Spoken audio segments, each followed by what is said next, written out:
of a risk, given that many of them are essentially loyalists who are willing to risk their lives for this president. But many people ask me, what can we tell them, or how can we persuade them to not support this president so this president can be removed or voted out? My response is usually that it's the other way around. Once the president is removed from an influential office and does not have as much exposure to the public, then a lot of his followership will dissipate. And that is partly because he is maintaining a kind of shared psychology, shared symptoms, actually, including symptoms that are often shared and induced in others include delusions, paranoia, and violence proneness.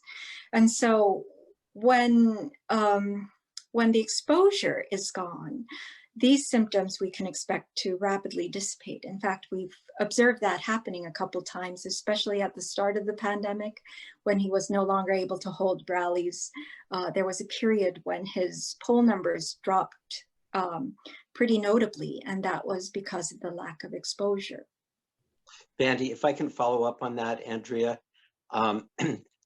even if he loses in a huge way, don't you think that he is going to be so desperate for that lifeline of approval and love that he's become used to over the past 4 years and addicted to, that he will not go quietly into the night? I mean, he still will have access to his Twitter thumbs. And yes, absolutely. This white grievance that he has escalated. He'll be on every 3 minutes talking about how Joe Biden and the Democrats stole the election from him. And won't that make his loyal supporters, maybe even half or 2/3 of what he has now, even more enraged, because he will have become a martyr, a living martyr? Yes, absolutely. In fact, it's not so much his removal from the office that is important as much as removal of exposure. And so, yes, he will continue to try to gain attention for himself and have as much exposure as possible. So that is really when both the media and the people have to decide that this is not a healthy arrangement for the population. In fact, it has been psychologically extraordinarily destructive. And so to reduce exposure to this kind of pathology, because unlike healthy engagements or healthy influence, the influence of severe mental symptoms actually usurp your reasoning. They can also take over your personality. You come to carry symptoms that would appear as if you have the same illness as the person who is influencing you.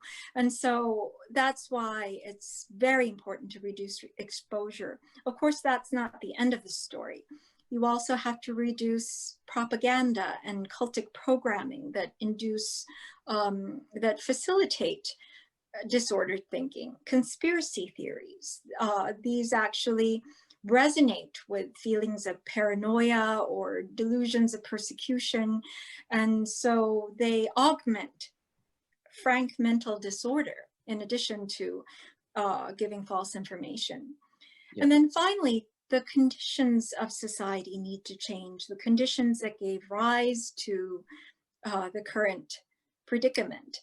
And that is actually the extreme inequality that we're experiencing in this country right now. Relative poverty is psychologically far more injurious than absolute poverty. And so even as a country being relatively well off, if those around you are doing well and you are not, that is actually far more psychologically devastating and has probably created the vulnerability to someone like Donald Trump. Wow, that's brilliant. I just have to say, good luck